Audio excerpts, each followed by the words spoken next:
Hi everyone, Sandman here. This video is brought to you by a donation from Roger. He didn't give me a topic, so I wanted to share a video I recorded with Pearl Davis recently, about a month ago for a channel.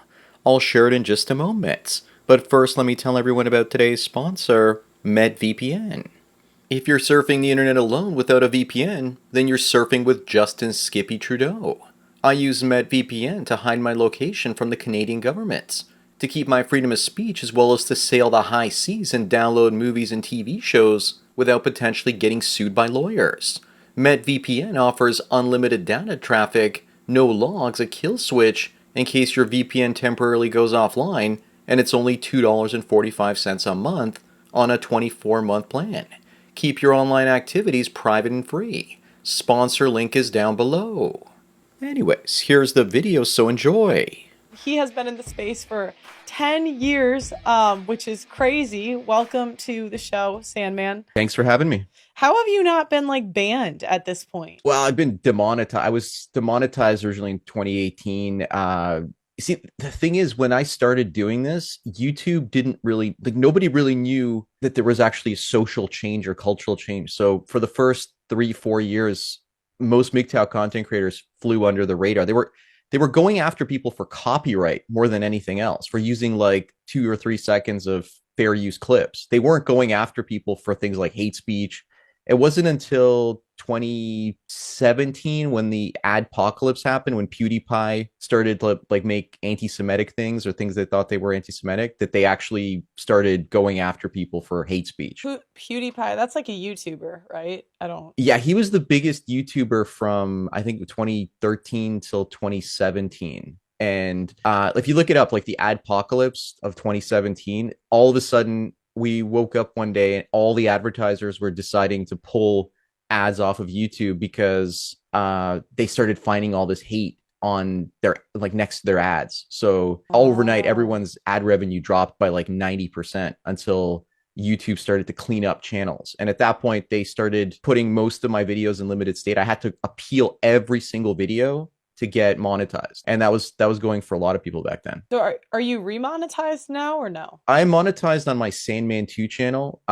If I want to get my Sandman 1 channel monetized, I have to like delete most of my video content and then I have to reapply, which I'm not going to do. So I just post new stuff on Sandman 2. I don't use the MGTOW term, like the acronym, because if I use that, automatically the videos get demonetized. So I can't use that anymore. So what I'm curious about two things. I'm curious about first, like what got you into MGTOW? And then I'm kind of curious, like what early, how long has this MGTOW movement been even going on? Well, there's a couple versions of it. Like the first version was around like 2001, 2, 3, and a couple guys, they decided they wanted to remasculinize men and they wanted to feminize women. So the idea was that was the original MGTOW, but the second version of it, the iteration that you see right now, is kind of the brainchild of a guy named Barbarossa. And that was around 2008, 2009. He started posting content, and there's a video called "The Post-Feminist Man," and it's actually like really interesting because back then when he was putting stuff out, he was the first one to do it, and it was extremely revolutionary. And then you had another guy called Stardust, who's now the Thinking Ape, and he's more of an incel channel now, black-pilled incel channel. He's kind of switched over, and then you saw a lot of men's rights people kind of jump on the bandwagon early. Like you had Karen Strawn. This is around 2010, 2011, 12. And then it kind of not necessarily died down, but like the main content creators, they stopped producing as much content. And then that's when I came in at the end of 2013. So I discovered this, and I was kind of going through this patch in my life where I was like, well, I just came out of a 10-year-long relationship, and now I wanted to I wanted to basically not make the same mistake again, fall for the wrong type of person. So I was like, I'm going to date again, but I'm going to make sure I kind of figure this out. And that's when I ran into Stardust's videos. And it wasn't, I thought, oh, this is dating advice. It's like, no, this is advice as to why you shouldn't be dating. And the more I listened to him, there was a giant 6-hour compilation of his content. I realized, wait a minute, like this makes a lot of sense. And so from there, the more I learned, the more I red pilled myself, the more I decided I got to talk about this. I have stuff to add. So then I just started adding stuff in October, November of 2013. Okay, and what is the biggest and I think I understand, but I just want to confirm. The I MGTOW's men going their own way. Black pilled is when because people are starting to say I'm black pilled now, and I don't even I think isn't black pilled like it's all about looks and it's like over for a third of them? Well, that's kind of the incels, right? So you get Yeah. so there's different groups in the manosphere, right? So you get the MGTOWs, like this the second iteration, like I said, 2009, 10, and then you also get the black pilled incels who were once known as TFLers or True Force Loneliness Okay. guys, and those are the black pillar guys. And then you get the MRAs, which were kind of around in the late 2010s and the early 2010s, and we were competing with like with them. The MGTOWs were competing with them. Like I considered myself an MRA back in like 2013, 14, 15, Hmm. and I was a MGTOW too, but they didn't like MGTOW because it was kind of stealing their thunder at the time. And then you also get the PUAs. Once MGTOW channels were all demonetized in November 15th of 2018, then the PUA started coming up, and the PUA started to fill the space that a lot of the MGTOW channels, like when they disappeared, left. So like there's a lot of little subgroups, right? So PUAs, MRAs, Yeah. MGTOWs, and pretty much incels. I think So I those think four. I understand somewhat. The do you okay, what do you think about like is it over for like do certain men have zero shot at dating at all just based on how they were born? Yeah, like I mean, if you look at women's Yeah. expectations and if you Yeah. look at like what's going on in the sexual marketplace, yeah, it's pretty much over for some of them. But I don't think a lot of younger guys, like I've talked to guys in their teens and they don't even want to date. They're more just happy doing their own thing. And this would have been unheard of, 20 years ago that, 14, 15, 16-year-old guys are like, I don't want to get married. I don't want a girlfriend. And it's not like they're listening and watching MGTOW content. They're watching Andrew Tate videos and they're deciding this stuff early Mhm. on. And I think it's also partially to do with like lower testosterone, Mm. and like we're starting to get into this culture where guys are just becoming more participant. They're not participating in things, they're just kind of becoming observers. They don't even play video games, they watch other people play video games. It's like they don't want to put effort into anything. Like the culture of laziness has gotten so out of hand, So I want and to dating takes work. Yeah, so I wanted to get your point of view, and you're kind of going into it now, but give me like a broad overview on what is going on in society. Like, why can't the genders get together? Well, the genders could never get together. The thing is, the reason we were together for the longest time was because of codependency, right? Because Hmm. women weren't allowed to work, so they needed men for financial survival. And basically men wanted sex. So there was this like natural trade-off, right? It's sex for resources and attention. Women couldn't go and get dopamine rushes off their phones, so they actually physically had to talk to people. But if you talked to too many people, you were considered the town bicycle, and everyone would Yeah. ride you, and like they didn't want to do that because it was socially unacceptable. Yeah. So to get a steady stream of attention from one guy, you had to settle down and marry him, right? you Hmm.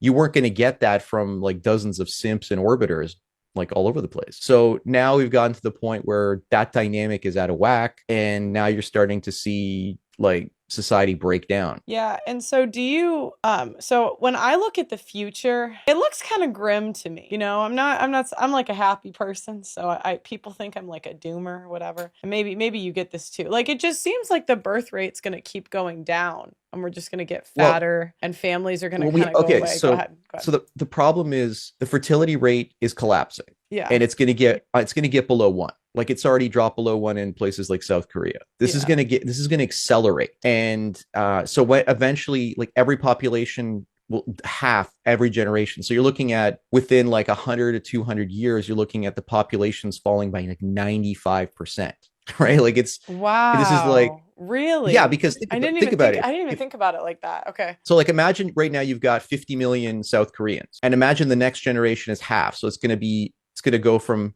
50 million to 25 in like 40, 50 years, 60 years.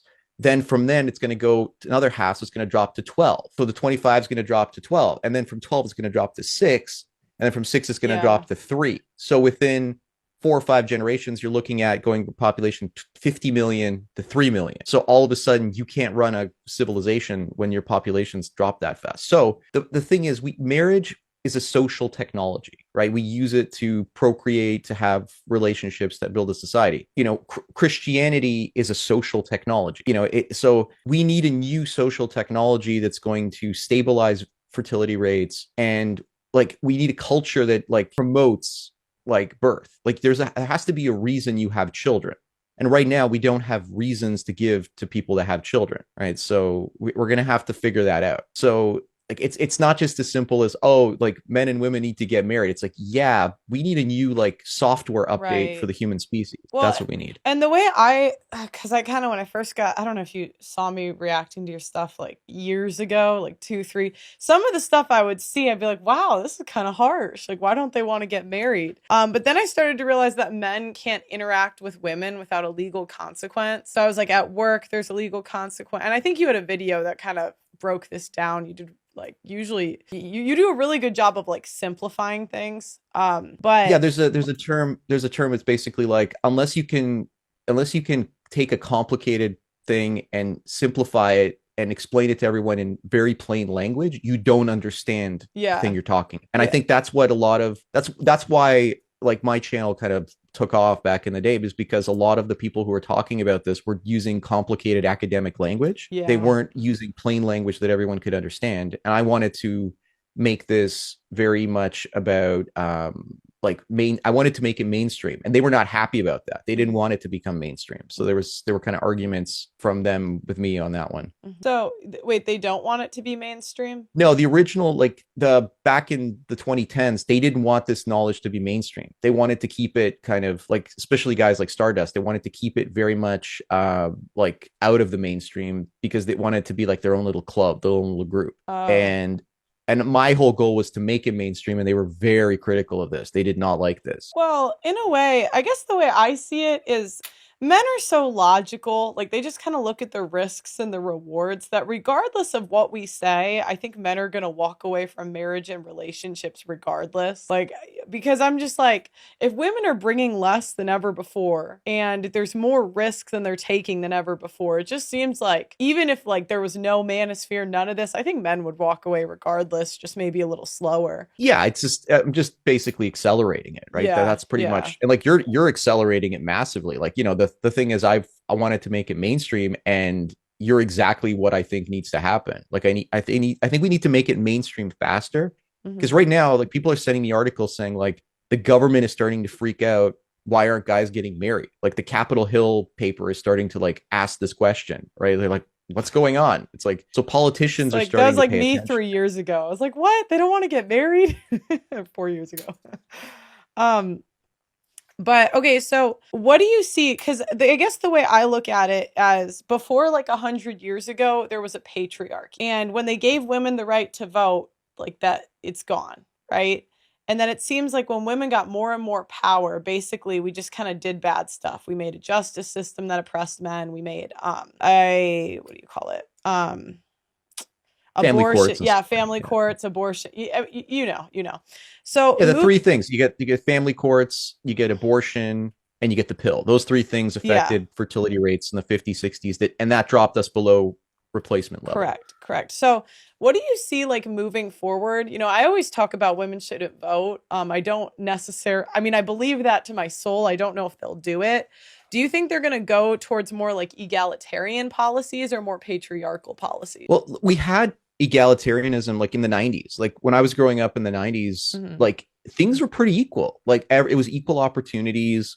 Hmm. There was none of this like women are oppressed. You didn't see all this crazy feminism coming out. Everyone was kind of getting along. So it's this period of time where male power and influence started to kind of decline, but women's power and influence started to rise. And we reached that point of equilibrium in the 90s. And it only really started maybe the last 10, 15 years that women started to like push for more power over men. Like that's when you started to see like start to switch over the other way. But wouldn't you say that it started before that? Because I thought the changes in family courts happened before the 90s. Yeah, that, I mean, that was the 70s and the 80s, Yeah. like when you started to see that. But again, that didn't creep in. Like you have to remember, like these things kind of take time because the previous generations they stayed together, they didn't necessarily get divorced. Hmm. It wasn't until like the mass divorce of the 1980s that you started to see a lot of this stuff like start to happen. Mass divorce of the 1980s. That kind of makes sense with what I see. Because I say I think there's three generation. I call them like the three generations of shitty wives. Because what I just from interviewing so many people, that kind of makes sense. I always say like it seems like the women from 75 80 to like 100 seem to be like the last generation of women that believe in like submission, that really seem to like care more about the family than themselves. The next generation, they kind of were the ones that seemed to tell their daughter, like they might have stayed married, but they seem to tell their daughters to always have a backup plan, don't depend on a man, et cetera, et cetera. You have to understand, like these, like the older, much older women, they grew up in a time like, okay, imagine this: you grow Mhm. up, you face the Great Depression and the Yeah. Dust Bowl, then you face the Second World War, then you face like horrible inflation of the 1940s. So from 1929 all the way till 1950, if you were like in your teens and 20s and a kid, you were dealing with hardships. It didn't matter if you were a male or female, like times sucked. And then all of a sudden, you get out into the 1950s and it's this like golden age where there's like McDonald's and 57 Chevys Yeah. and everyone's like, women like to be traditional. It's like, yeah, you would like to sit in a kitchen and like do nothing in peace and quiet because you've had like 20 years of turmoil. Yeah. And so women did that until the pill came out, and then their children, like, you know, when they say like the sexual revolution, that was the baby boomers, the children of that generation that kind of, you know, basically grew up through those hard times. Their children started to come out and they'd only experienced good times, so now they went out into the world, and that's the generation that started to make the changes. Yeah, because So I call like 40 to 60-year olds women roughly. I mean, I know there's like their names for the groups, but I'm curious if you agree. I always say like the 40 to well, it's 60 it's year olds were kind of it's the, generations. So, yeah, yeah, go so ahead. like 40 to 60, 40 to 55, that's Gen X, right? Okay. So, and you also have to understand, like the Manosphere stuff kind of flows in, like every generation has its own kind of Manosphere moment. Hmm. So the boomers, if you look at the MRAs, they're predominantly boomers. And then if you look at MGTOWs, they're predominantly Gen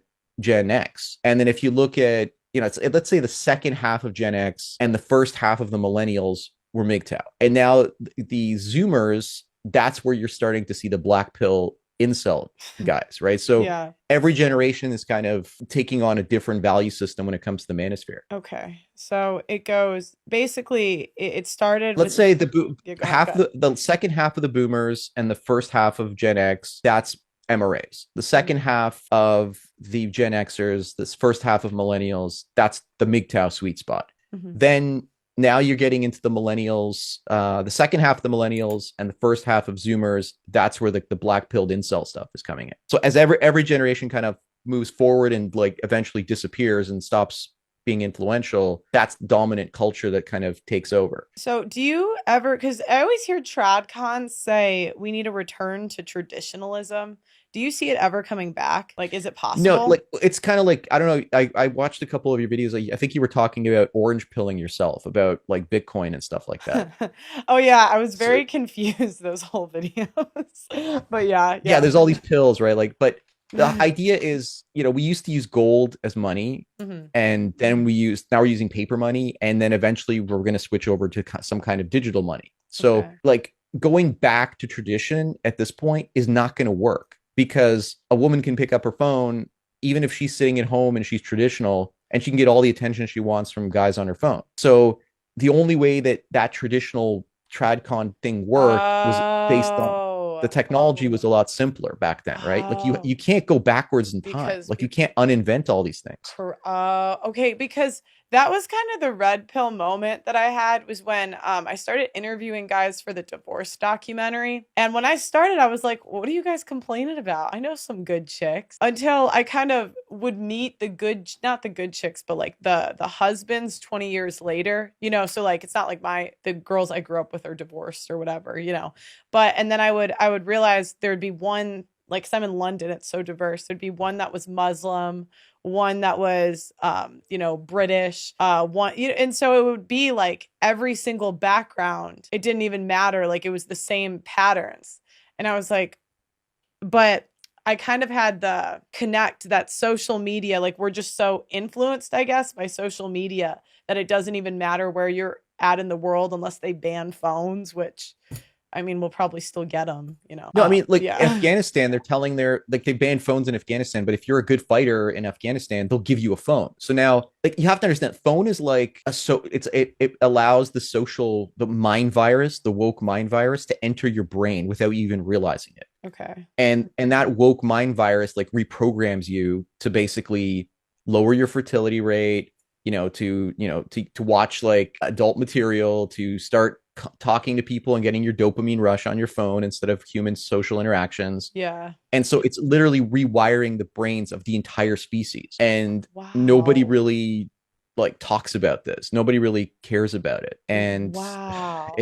I didn't even think of that. it's like a virus, right? Like you have to understand, like human beings, our social systems are basically like computer code, right? They're just like data and they're the information. So the more we influence ourselves, the more we program ourselves with certain like technology, the more we're going to adopt certain behaviors. And so the only way you can get away from it is to kind of like just shut it all off. But you can't, because you need it for work, and a lot of people, Right. you need to socialize with people. So we're kind of stuck with it. Yeah, well, because I even think about my dad doesn't have any social media, and he's pretty, I mean, he uses it, but it's pretty limited. And he kind of hates where, it's kind of funny because I'm so on it, but he like hates where the world is going.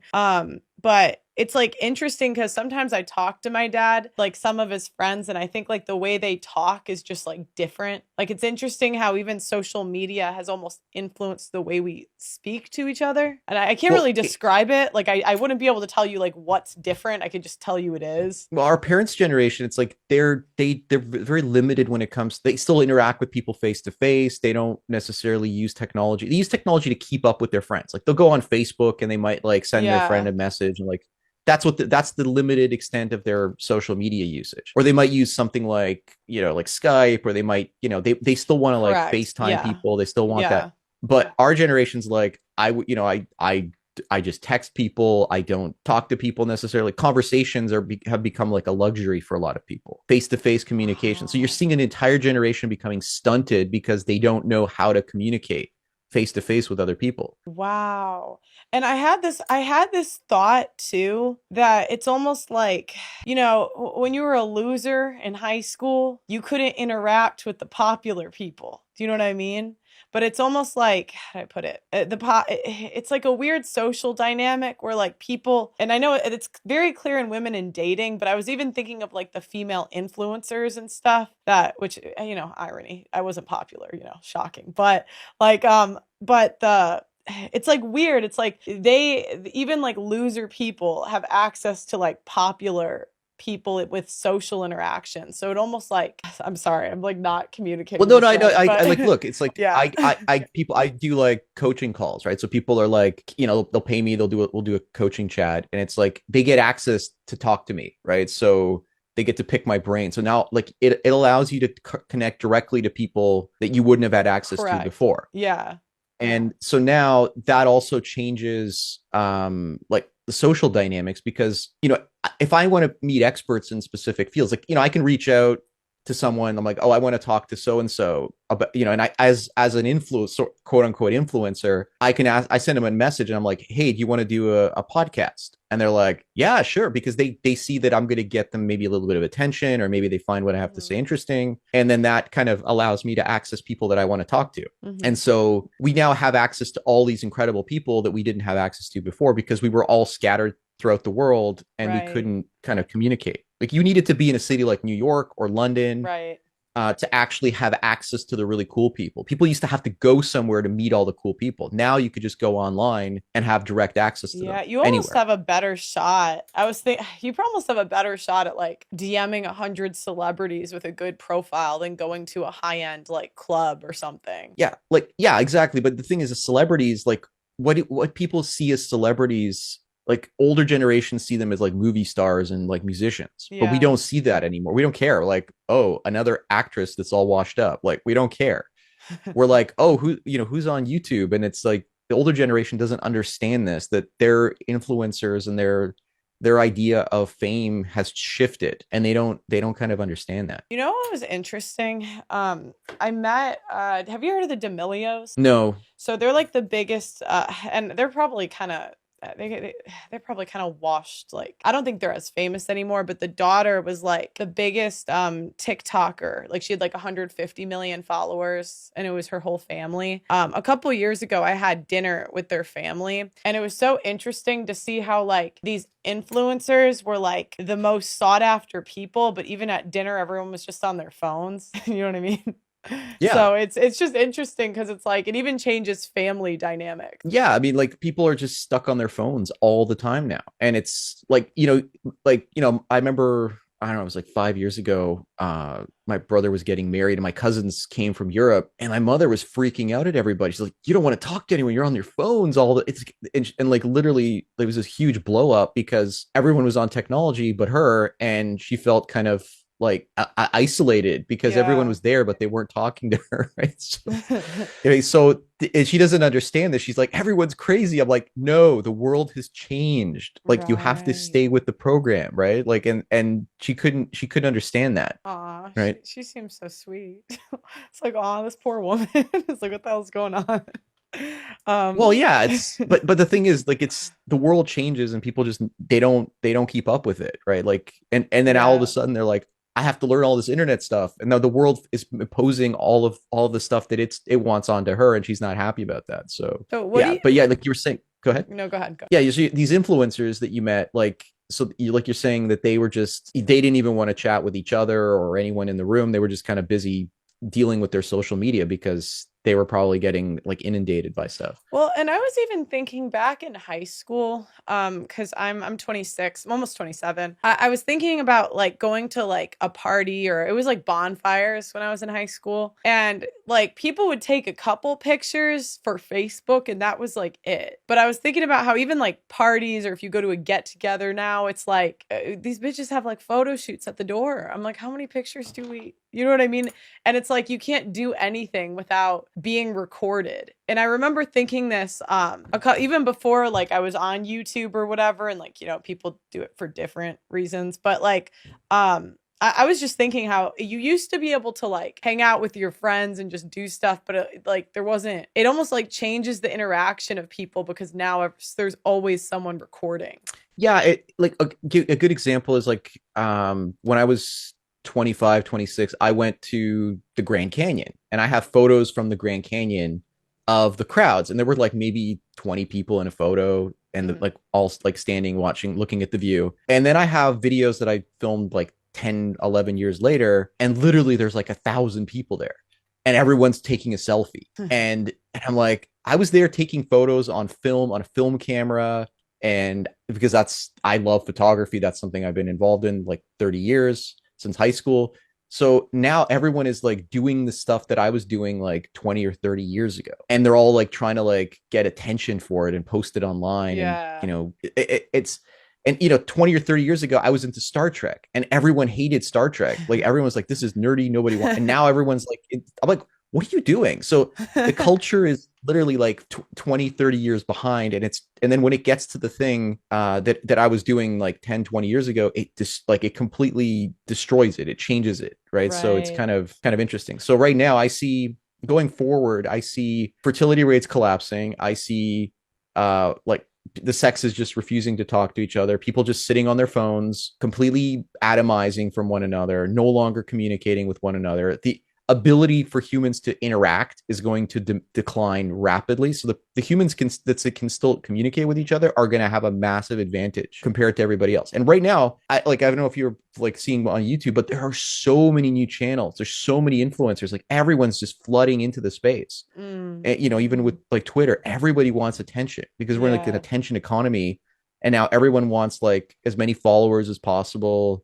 They want to make a living off of it. They want to get like as much clout as they can. And So and I see that kind of changing into something else in the next 5 to 10 years. So like what's the next thing? Like where are we heading after this like crazy social media thing? And I think what's going to happen is like people are going to start using AI to create their online profiles and personalities, and they're going to start like that's how they're going to socialize with the world. So Oh we're shit. gonna have avatars. We're gonna have like avatars that speak and look different than we do, and we're gonna create as many of them as we can and compete with each other. I think that's what's coming in the next 5 to 10 years. You think five? Oh, that kind of scares me. Oh my Well, gosh. there's already guys out there who are creating like AI girlfriends and AI personalities and Instagram influencers posting the pictures and collecting money from it. So they're Yeah. not even yeah, you're seeing that. So that's Yeah. just going to accelerate. So, what do you think will happen like to influencers? You think they'll go away because they have the AI instead? Well, influencers will become like, for example, if I wanted to create a profile,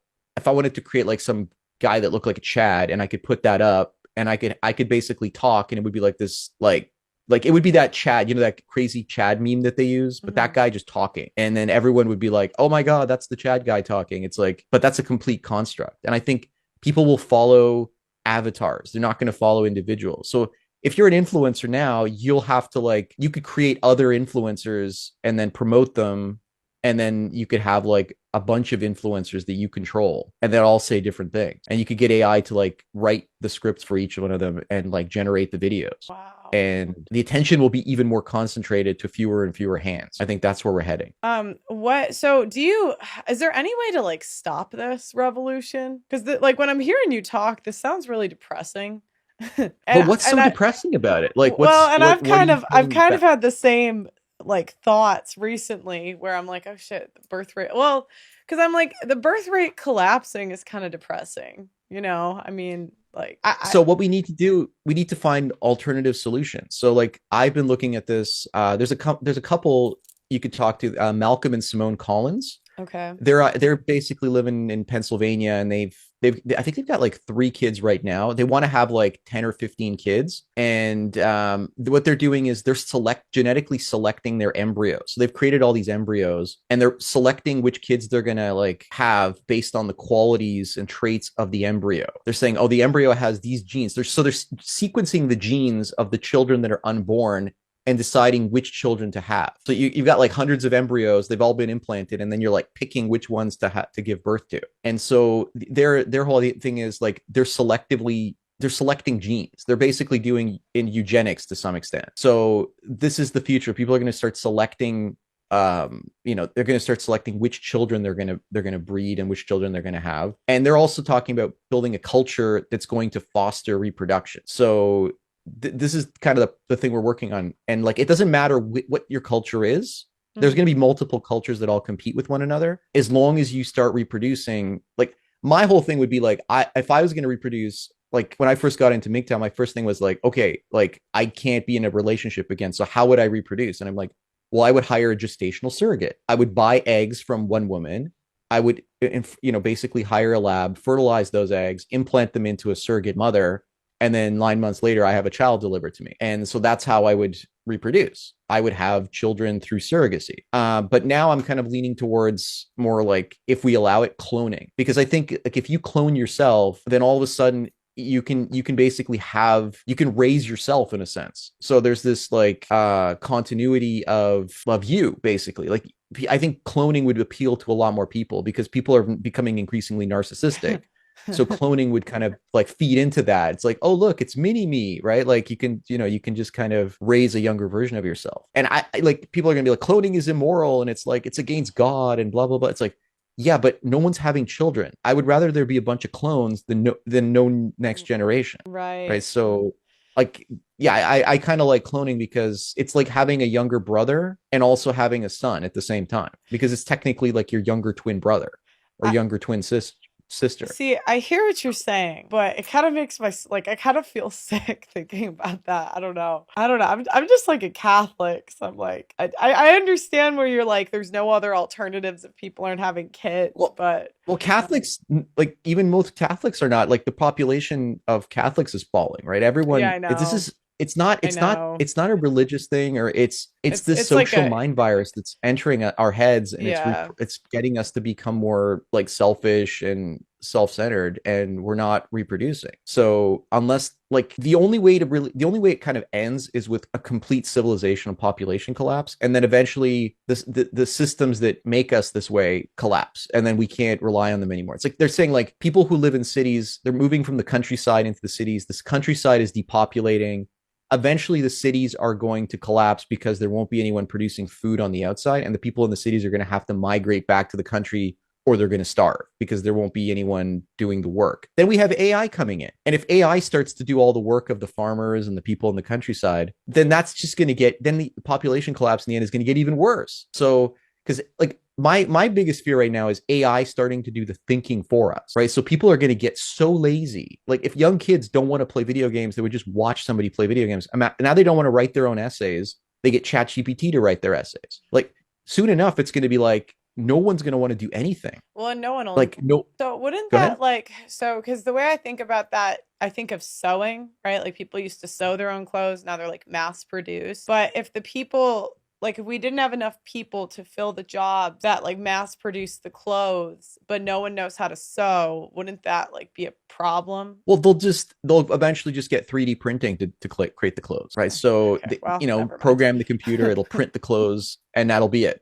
Like, so what, like my cousin, she's a fashion professor, and her students come in, and she's telling me that her like first year, second year fashion students, they don't know how to sew, and they're students learning how to become fashion designers. And she asked them like, why are you here? They're like, oh, I thought it was cool to do this. It's like, but you don't have any skills, you don't know how to do anything. And it's this lack of creativity in our society. People are not creative anymore. Like the music, the films, like movie industry is like dying Yeah. because there's no good script writers anymore, right? So Yeah. like people are like, and this is going to get worse as AI starts to do the work. Like it's going to get brutal. Like innovation is completely stopped. Like So I don't want to black pill you, but it's just like I'm seeing this happening on multiple fronts, and I'm like I talk to young guys and I'm like, here, do a workout, and they're like, this is hard. I go, yeah, this is the warm up. It's like this isn't even the workout yet, well, and they don't go ahead. no, yeah, like I see that. So it's making me kind of sad because I don't even disagree with you. Like, because I had this realization with marriage. It's really, I don't know. It's funny because now I'm on the other side of realizing that marriage is dead, right? And this is a sad realization to someone who grew up with married parents, and like, and I'm not saying no one will get married, but once you like really start looking at the predictive numbers, you're like, wow, this is bad. And it's funny because I see people on the other end of that before where they're still coping. I had that. And yeah, it's like not good. But it's like when I look at the numbers, I'm like the birth rates are declining. None of us know how to do anything. I could absolutely see what you're saying happen. Yeah. Well, I'm just saying it's going to accelerate as people stop thinking, because it's like, okay, give you an example. Like I used to do when I would travel back in 20 years ago, there was no GPS, right? Like there Right. was no, you didn't pull out your phone, type in where you wanted to go, and your phone would tell you how to get there. But back then it was like, okay, I need to get a map, and I need to like figure out where I am. So I have to read the street signs, and then I had to like figure out where I wanted to go. Or like if I got lost, I'd have to go to the gas station and ask somebody how to get to the next part of my journey. Now everything's automatic. You don't need like you needed a navigator sitting in the car with you like to get to do a road trip. It was crazy. And now so everything is done for you, but that's good because you could do a lot more. You could travel more on the road, you could do more stuff. That's fine. But people don't. They still do the same amount of stuff they were doing before, but now the technology's thinking for them. So just imagine like more technology doing more of the thinking for us. And eventually it's just going to be like everything will be done for us, and people won't have to do anything. And then that's when people get an existential crisis, right? They get depressed because they feel useless because everything's being done for them, and they don't know why they feel that way, right? They don't have any skills. Everything's being done for them, and now they're depressed, and all they do is reach for like fattening foods, and that's the world we're heading into.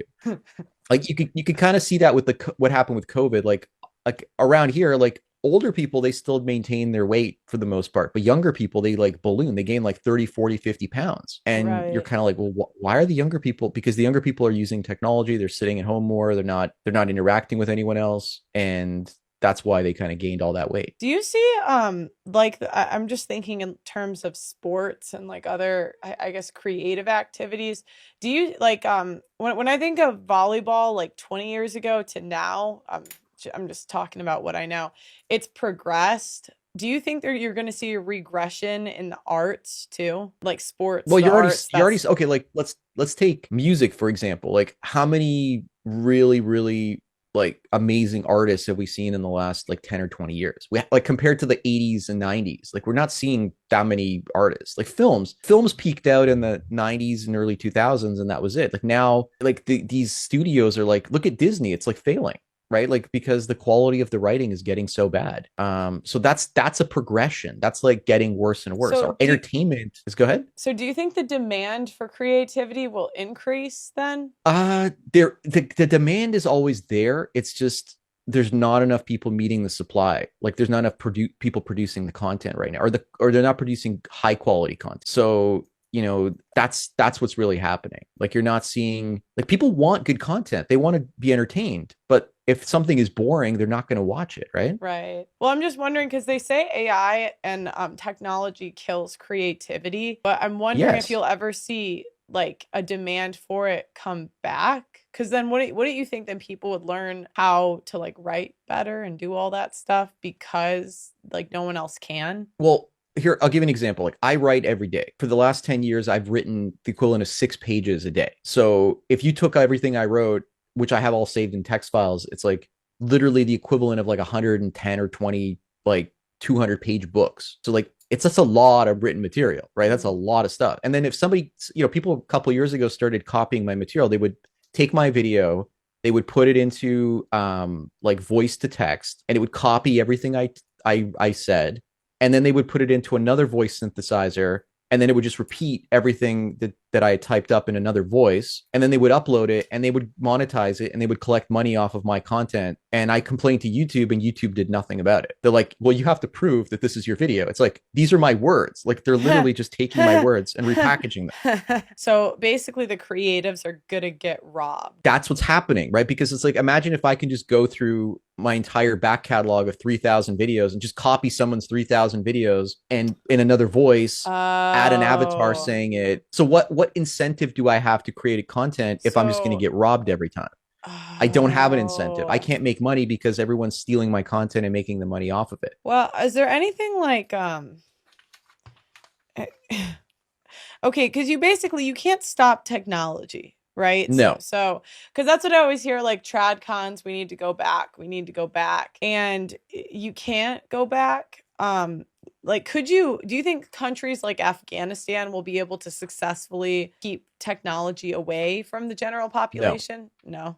because No. they're already giving their like military heroes phones. Once you Okay. give them a phone, it's over because now they have the internet. And once they get the internet, the mind virus gets in and their culture starts to fall apart. So it's insidious. It changes you very slowly and you don't even realize it. Okay. So So if so the next step, so like let's say we're at like 1.3, 1.4 mm, replacement fertility. So the next thing that's coming is going, people are like, oh, artificial wombs and sex bots. It's like, well, like I think that like augmented reality, like which like Apple HoloLens is coming out next year. So imagine you put on your HoloLens and now there's like a stripper dancing in your bedroom if you're like a teenage boy, and you're like, ooh, like I can see this interactive woman there like dancing around, like, so that's yeah, going to, like, why would you have a relationship when you can have a different like right. like generated stripper in your headset every day? And then imagine now sex bots. Imagine like I've basically been working on something like what I call the virtual sex system, which allows you to have sex remotely with another person through like a doll and through technology and like all that kind of stuff. So that's going to change things even further because now people will be like, I can just pay to have an encounter with someone directly through the internet. Why would I go out and go to a restaurant? Why would I do, Right. why would I all this Yeah. stuff? So you're gonna start to see like sex will become more convenient and the sexual technologies are gonna like get more complex, and that's going to break down relationships even further and family formation. And so then that'll get us below one, fertility. So that's going to, so let's say every following generation is 40% the size of the previous one. And as technology gets better, it's going to get smaller and smaller going forward. Okay, so basically the trad cons like not like all of their return to tradition is like a cope. There's nothing that can be done really. Okay, so the best example of this that I kind of ran into was what happened when Rome was collapsing. So you had people who believed in like the gods in their temples, you know, like the main religion that was the religions that were the most Hmm. prevalent at the time. And as Rome started to collapse, a lot of people, the trad cons of their day, they went back to things called mystery cults. That was like Christianity, what Christianity is today with the mystery cults back in ancient Rome. But the group that survived were the people who went further into the future. They went into Christianity. They adopted this new social technology of Christianity, and they were the ones they were able to reproduce, and they were able to like move forward. Christianity was the new social technology at the time. So right now, you know, the trad cons are the mystery cults, the woke feminist leftists are the mainstream, and now we've got to move forward into something else. We have to have this new thing that we can kind of plug into that's going to allow us to out reproduce those other groups Hmm. and move into the future. Okay, So like I'm not being depressing. I'm trying to like say we have to evolve, we have to in change, we order have to to, find something new. yeah.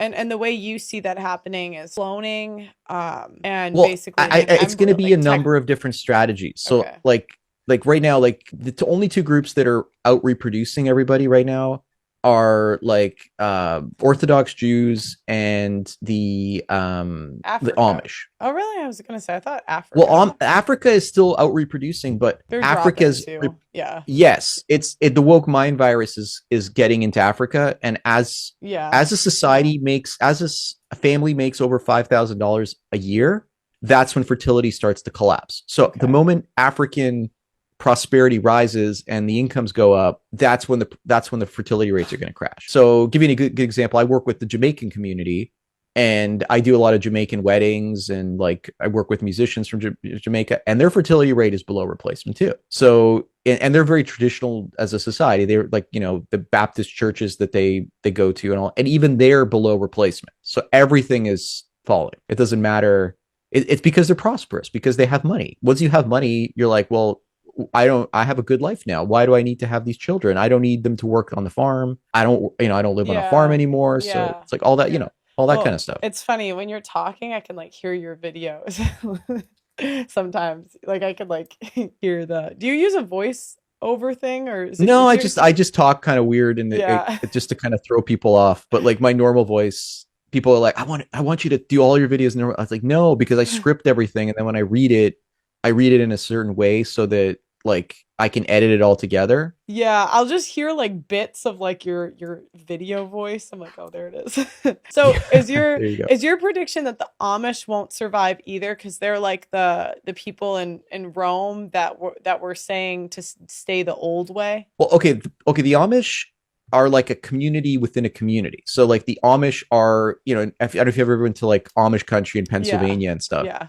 So you see like most of them, they don't believe in electricity, but they have the natural gas tanks next to their house. So there's still like people working in gas fields that are providing them the gas, right? If the Amish were just there and there was no one else around them, they would have to have a military, they would have to have a government, they would have to defend Mhm. themselves.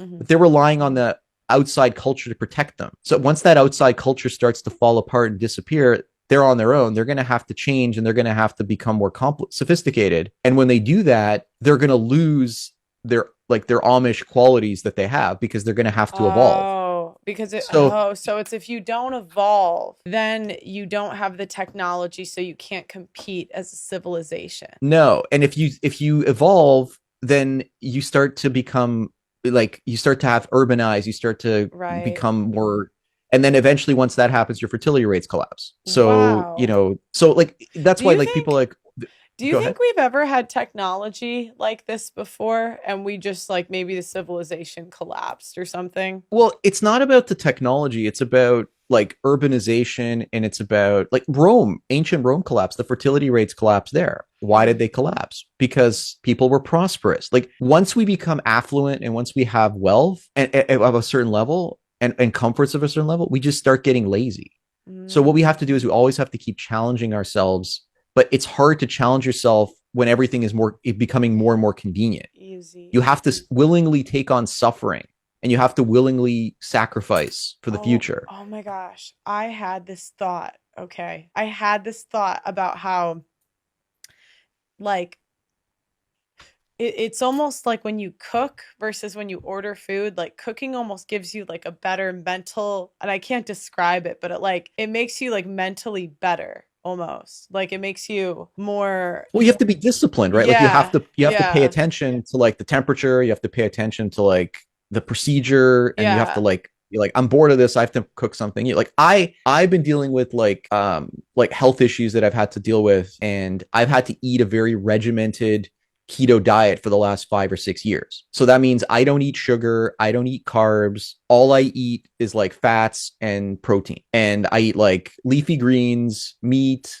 olive oil, and I have to do that every day to consistently keep my health at a good place. And so when I cheat, I get almost like problems like within the next few days. So I have to like be very, very regimented. And when people see how I eat, they're like, I can't eat like this. I'm like, yeah, because it takes discipline, I and don't think I that's the could. suffering I'm talking about. You have Yeah. to put yourself through something like hard to actually suffer to get something better on the other side. And so, like when I cut out sugar, I was shaking for like a month. I had like sugar withdrawals, like carb and sugar withdrawals. And that's what like a cocaine addict would go through once they cut out, not cocaine, like whatever drug addict would cut out their drugs. That's how you feel with sugar as an addiction. So I've been trying for this, like hits home. I've been trying for years, years. That's like the one I'm you've addicted been to trying to get on sugar. a keto diet, or Not like just off of, keto, but just maybe not be so addicted to sugar. That's like I love dessert. That's like my thing.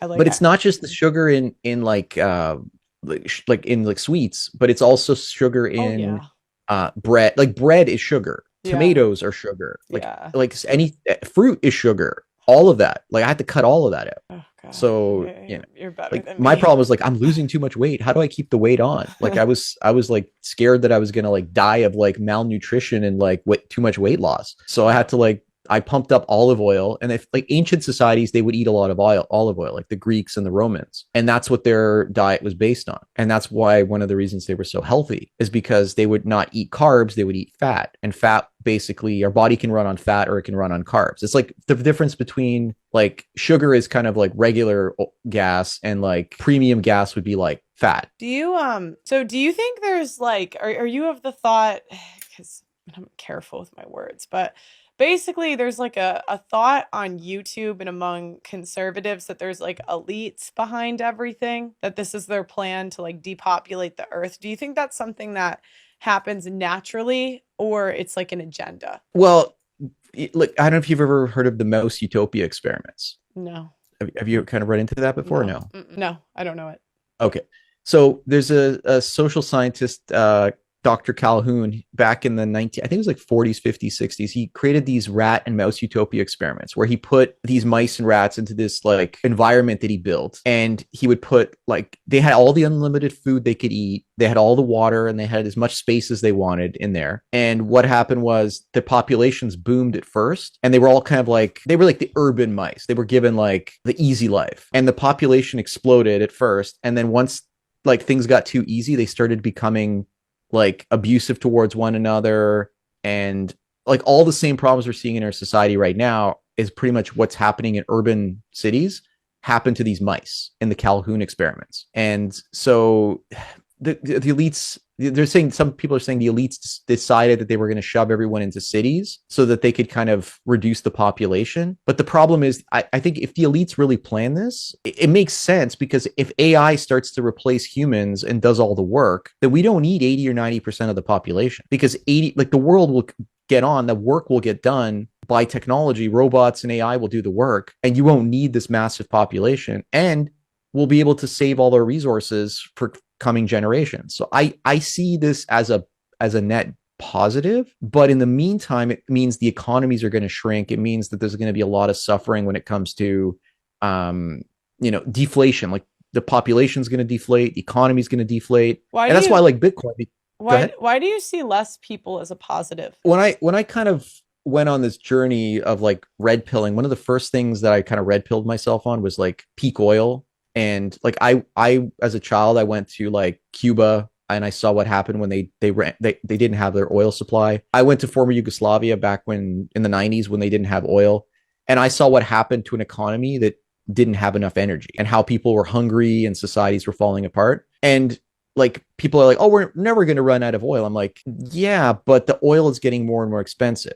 Hmm. So eventually it gets to the point where the average person can't afford the oil price anymore. They can't afford to drive. So, and then the quality of life starts to go down. And the only way to kind of keep the quality of life up is to keep the supply there for everyone. And if you have a bigger growing population, you're going to start running out of energy. You're going to start running out of basic materials, topsoil, So, like so water and you aquifers. basically think that if our the population gets bigger and bigger and bigger, then we're going to be limited on resources, and even if we or the resources will become so expensive that it's a lower quality of life. Yeah, it's like, okay, give me an example. Back in the early 20th century, you could spend 1 barrel of oil, drill a hole in Texas in the ground, and you could get 100 barrels back.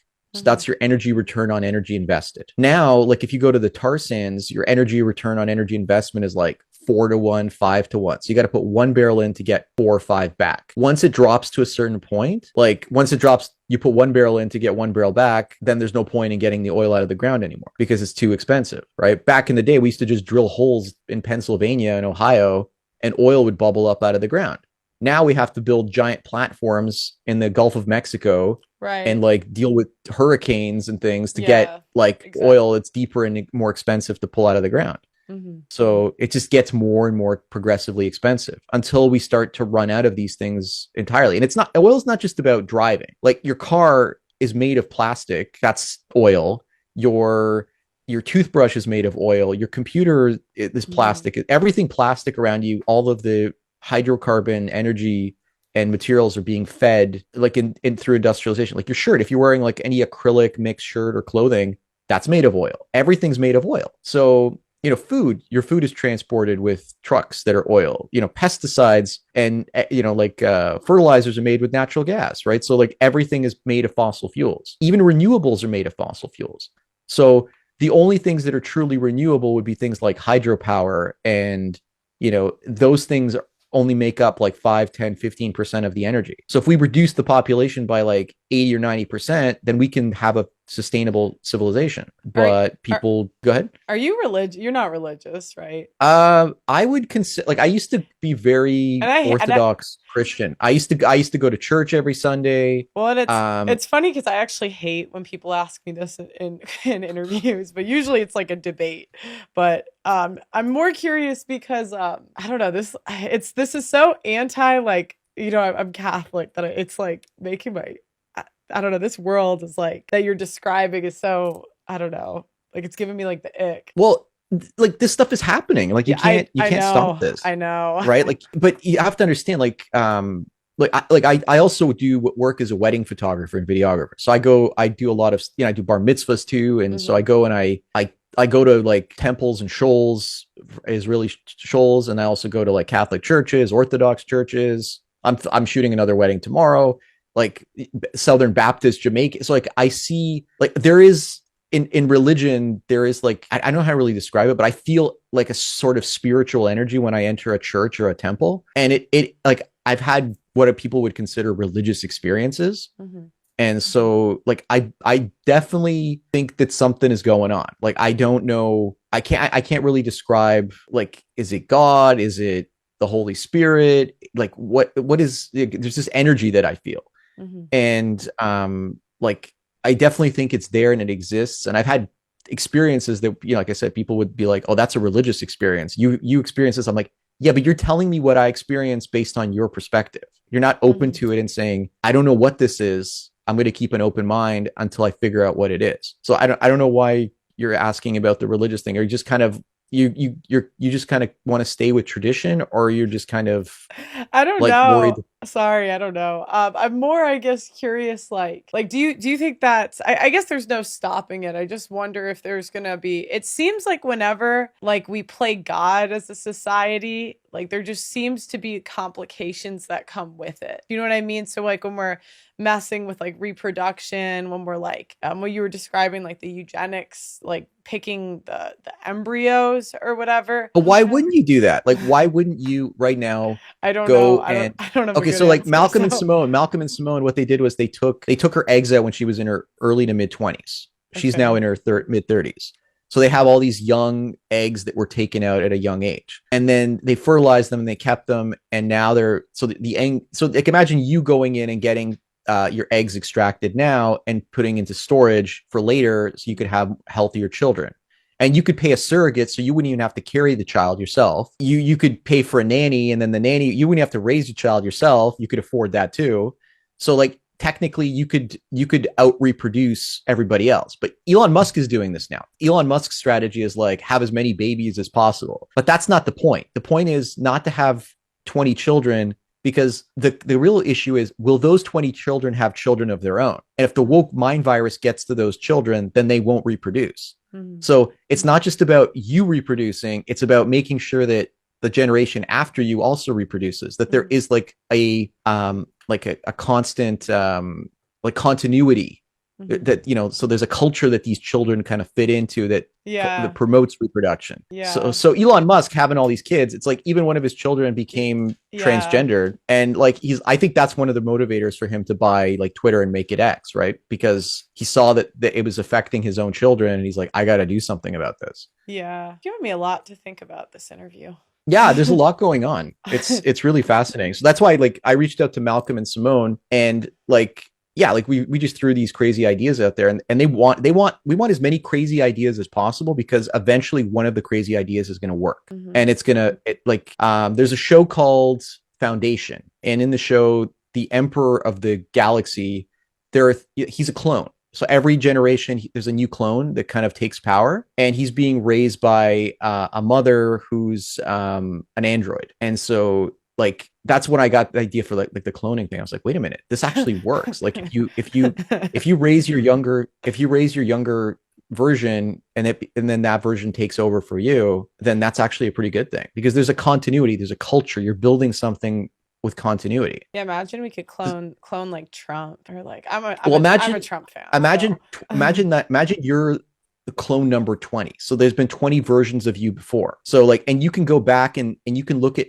all the versions before and see what they accomplished, and then be like, wow, like clone number 5, I can't believe all the crazy stuff she did. That's incredible, right? Like, and so you're gonna like remember, if you have children within three generations, the children won't even know who their great grandparents were, because they never met them, right. right? But if you have 20 generations of clones, 20 generations into the future, the clone is still going to look back 20 generations back and see what the clones did. So Huh. there's this continuity and connection to the past, right? So, and you'd be like, and then you're also going to feel like, oh fuck, like if I don't do something going forward, like with my life, then I let all these other clones down, right? So there's more pressure on you.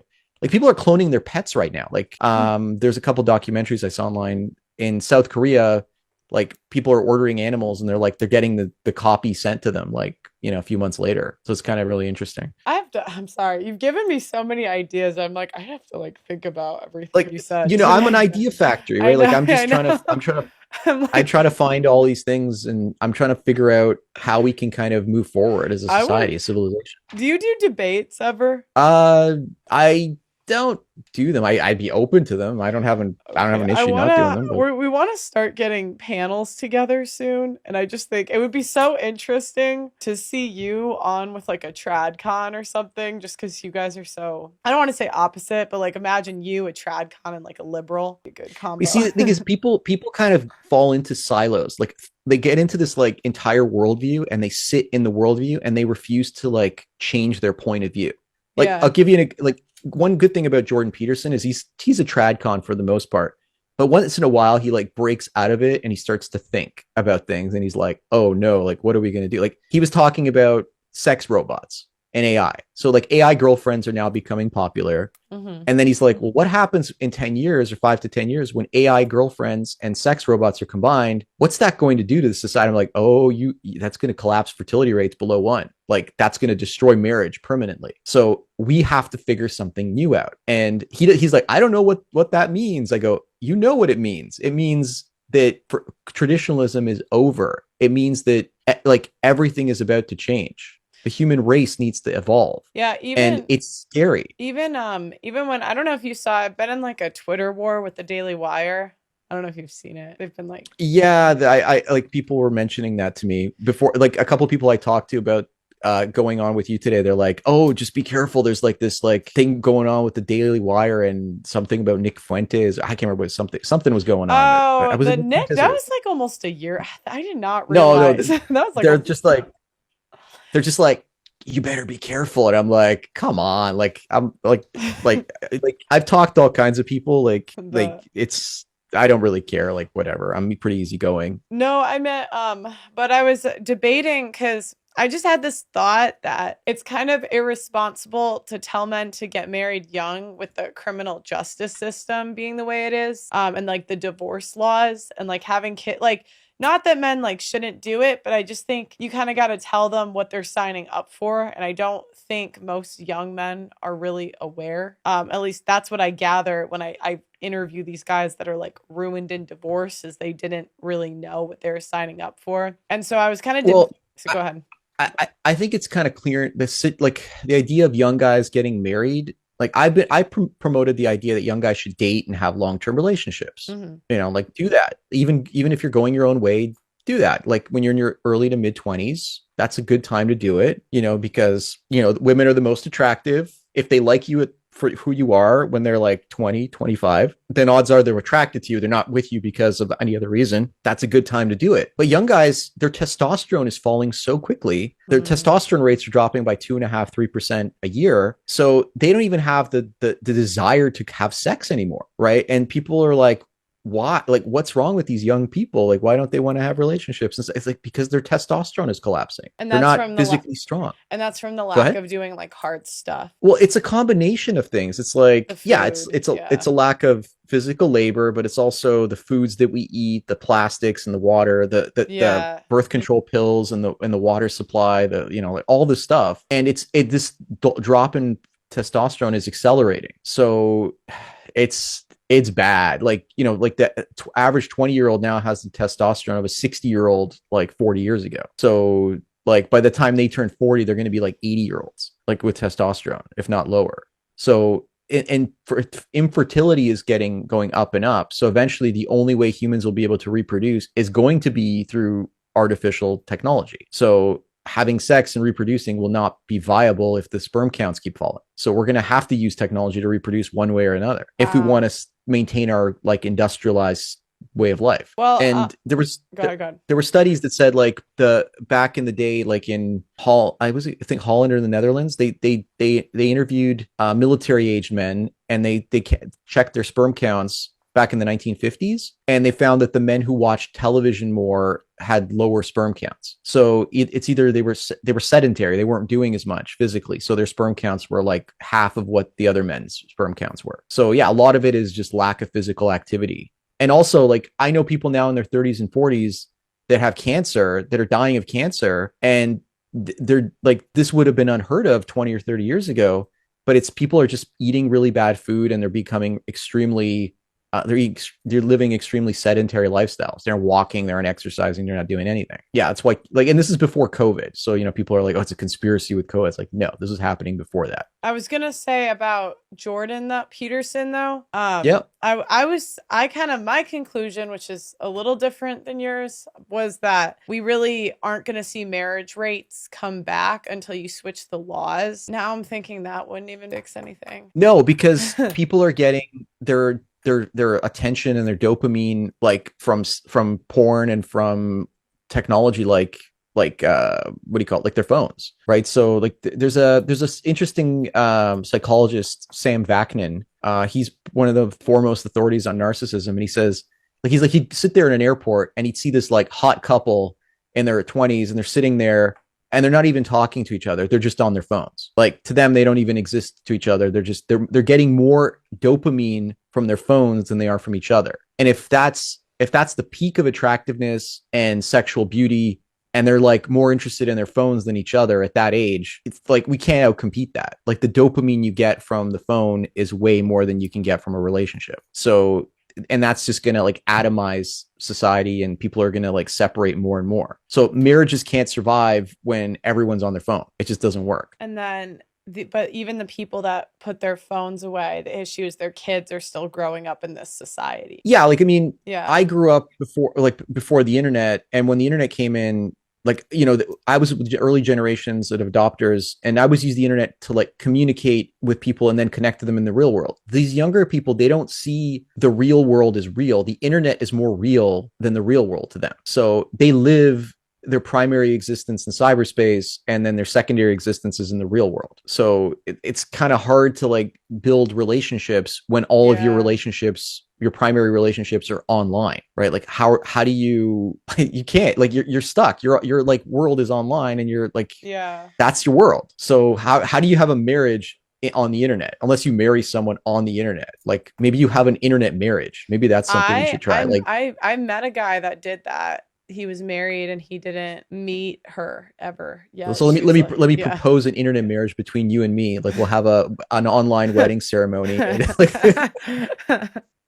You're kind of we'll depressing walk me. down the virtual aisle. How's that? You have all the guests are sitting there virtually, like, and that's the whole wedding It'd probably be ceremony. a big turnout, to be honest. Oh, it would be the first internet wedding in the world, right? Like, Wow, I'm like, and our goal would never meet, but only have an online relationship, and that would be our entire marriage.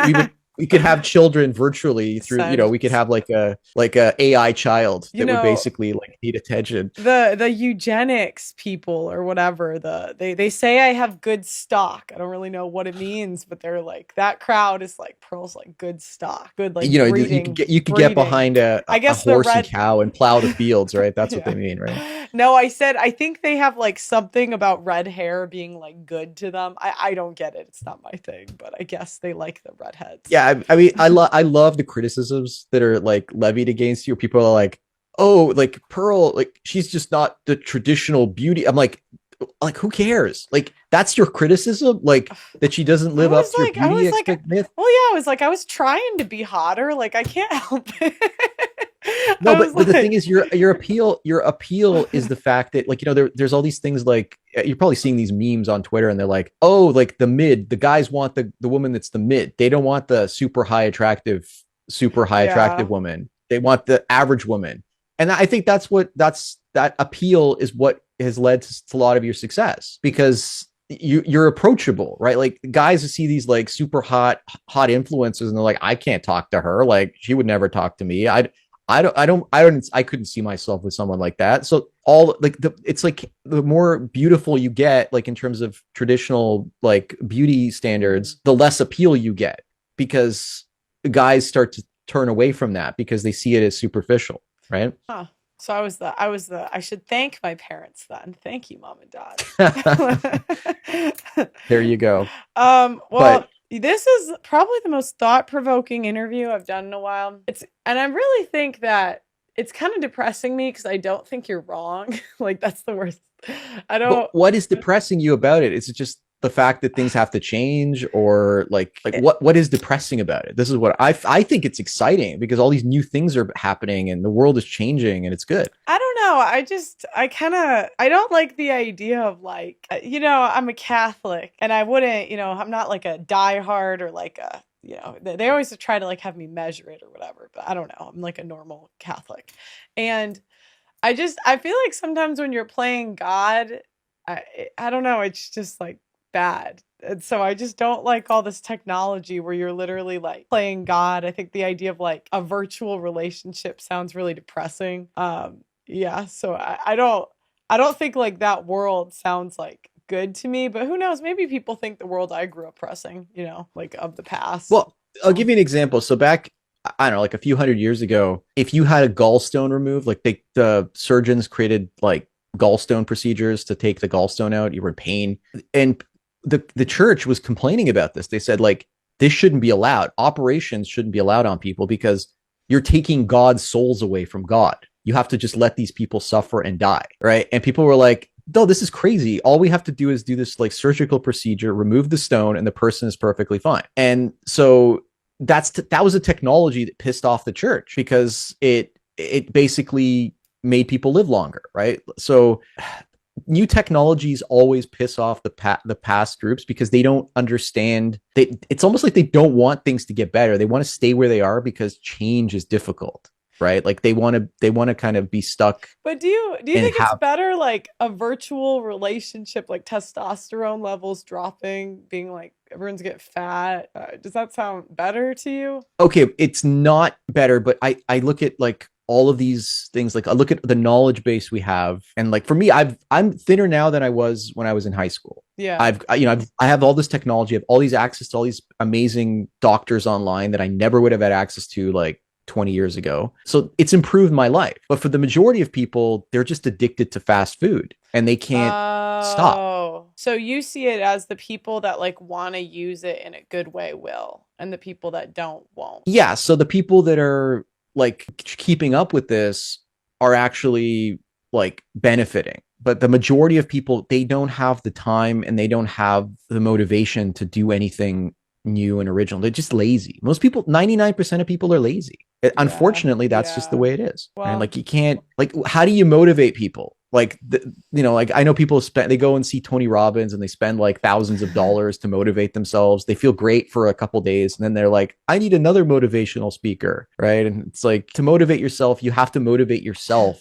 Not you don't you know you can't rely on other people to motivate you. You have to just do it yourself. yeah. And My like, dad, like my Christianity says, like, keep your wonder, be like a child. Like if you lose your wonder and your ability to like be creative and curious, then it'll consume you. The negativity will consume you. The laziness will consume you. I would love to see you bounce ideas. I could like think of like five people I would love to see you bounce ideas off of. Huh. No, if you want me to bounce off ideas, like there's Yeah. an interesting podcast I think you need to check out. It's Malcolm and Simone Collins. I was talking about them. Okay. uh like you should definitely try to get them on as well because they're fascinating. Like I can't watch all their videos because every video I watch like literally red pills my brain in some creative way, and I'm like, oh my god, that's mind-blowing. And I'm like, oh, there's another video tomorrow. I'm like, I can't watch another video. It's just I'm still digesting the Mhm. stuff they told me yesterday. Do you Like, okay, do you think I was thinking about how women police men's speech. I think you had a video on yeah, that. Do you think that'll ever like cuz we always talk about freedom of speech.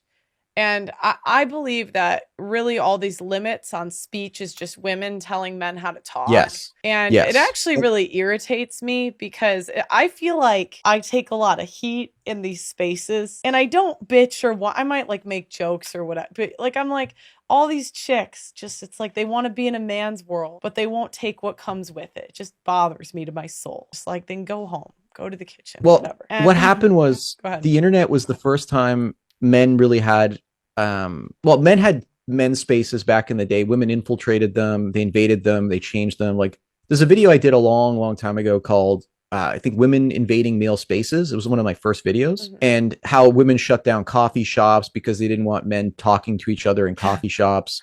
Wait, Women really? shut, yeah, women like the whole like feminism rose out of the temperance movement, and temperance was basically women banning alcohol because they wanted to shut down bars because men would go hang out at bars together. So it was always about policing males talking to other males. And there was another one.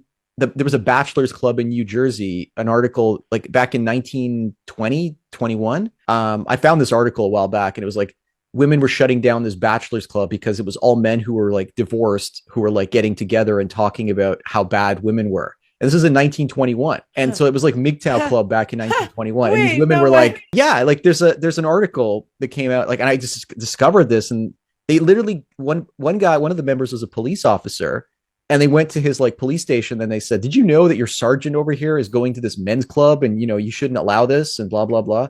So this is nothing new. Women have been policing male spaces and behavior for hundreds of years. It's just that once it got on the internet, it couldn't be stopped because now men could be anonymous, they couldn't be shamed, and women couldn't police it. So my prediction was, okay, they're going to get into like Google and YouTube, and they're going to start policing it that way. And that's not going to work because men will just find new groups online. And then now women are getting into politics, and now governments are starting to go after people. So the Canadian and the British government have passed like hate speech legislation. So now they want to start going after like anonymous men that talk about female nature. And so women are like, they're using whatever tool they can to stop this. Like, because they don't want the men to walk away from and go off the plantation. They want them on the plantation. Right. So this is how women evolved, like to make sure that they control the social aspects of society and men control like the physical aspects of society, the physical world.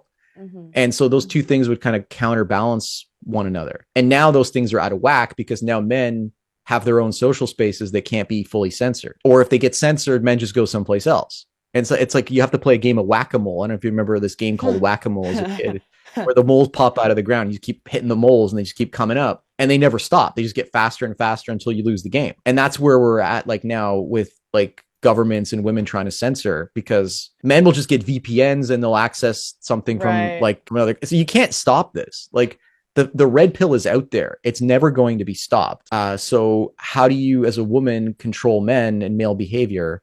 You can't, right? And you're not, and like most women are not going to change their behavior to suit men. I mean, some are now. That's why you're seeing like the trad wife thing kind of popping up. Mm-hmm. But the problem with the trad wife thing is it's a luxury. Most women can't afford to be trad wives because the cost of living is so expensive. Well, right. So, and like what I realized with the trad wives is the issue is you're going to have the same problem. Like women, when we get power, we just kind of suck with it. I don't know what it is. Like, I like, because I just started interviewing, like, I don't know. I think the divorce documentary kind of black pilled me a little bit because it was like. Have you put that out yet, or are you still working on that?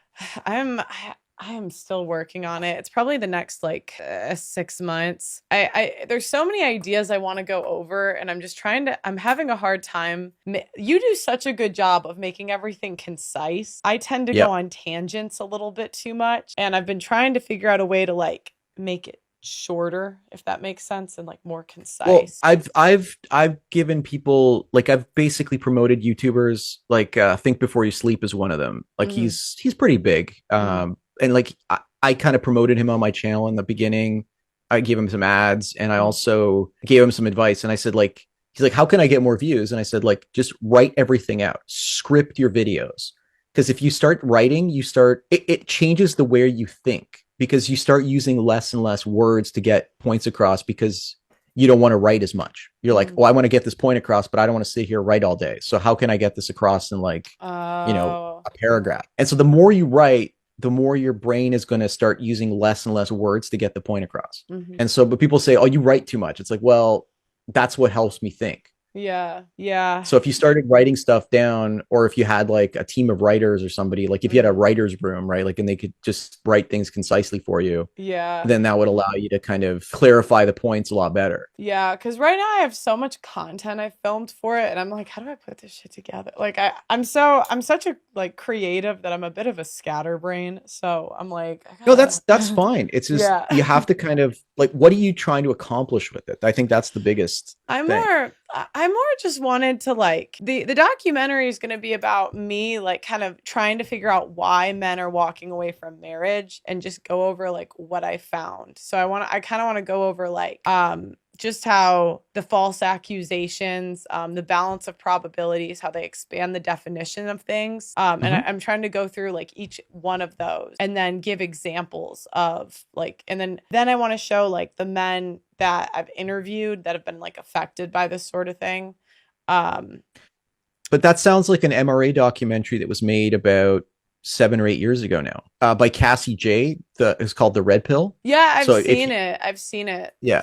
I think mine would be a little different because I'm trying to I feel like, actually I don't know, maybe it will be similar. I haven't seen that in so long. Well, you're interviewing guys who've been through the divorce court ringer, right? So, and this is that's exactly what she did, right? So it's like, if I was making a documentary, like my whole thing was I wanted to make a MGTOW documentary, interview the MGTOWs that were the most prominent and that were out in the open, like So, Terrence Popp. There was another guy out in Calgary. He didn't want to go on camera because he didn't want his family finding out. Oh, He was on. Terrence is so nice, actually. I think I've met him. Yeah, he's a really cool guy. Yeah, Yeah. yeah. Have you done anything with him yet? No, I met him when I was a lot small. He went to the CME, I think, Donovan's thing. If it's the guy I'm thinking of, Uh, but I just met him yeah, he was at briefly. that. Yeah. Yeah. Yeah. So he's got some interesting like war stories and stuff. You should definitely try to do a collab with him on his show. Like that's actually pretty good. They're a lot of fun. Yeah, I'm going Uh, to the CME next or like in 2 weeks, so I'm assuming he'll be there. I was gonna interview, but there was another guy, Vention MGTOW. He passed away like a while ago. But there, like I wanted to interview the MGTOW guys and just kind of make a documentary about it. mm-hmm.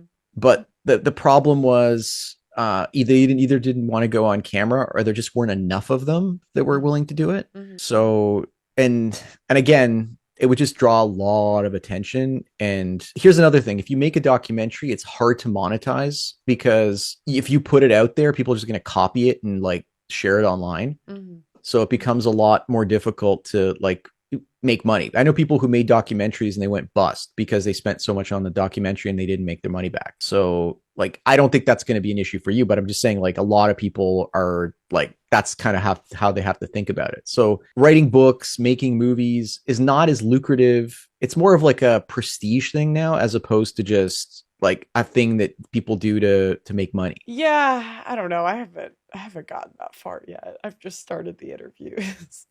um, Yeah, but like it's like my whole thing would be mhm. like if I was making a documentary now, I would be like trying to figure out how do we get the fertility rates up? How can we build a new social technology that How will can we like get the keep the society and civilization running? Like how can we stabilize society from and have it not collapse? Like that's what I would be trying to focusing huh? on. And I would be interviewing people like social scientists and people who are worried about it. And then I would work in the whole like men aren't getting married thing and why aren't men getting married and why aren't women having children younger and like what's going on and all that kind of stuff. Huh. I think that documentary would be a lot more More like impactful. Well, forward thinking. yeah, Like I people would be gotta. like I would interview like I would go to like Israel and I would interview like Orthodox Jews. I would interview the Amish. I would like figure out why. Amish is on my list actually. Go ahead. I would like right now the fertility rates for the Mormons are falling below replacement, right? So Utah's fertility rate is going below replacement. So if they can't make it, like, and they're like one of the most religious groups, and that's the thing, like, who's going to make it?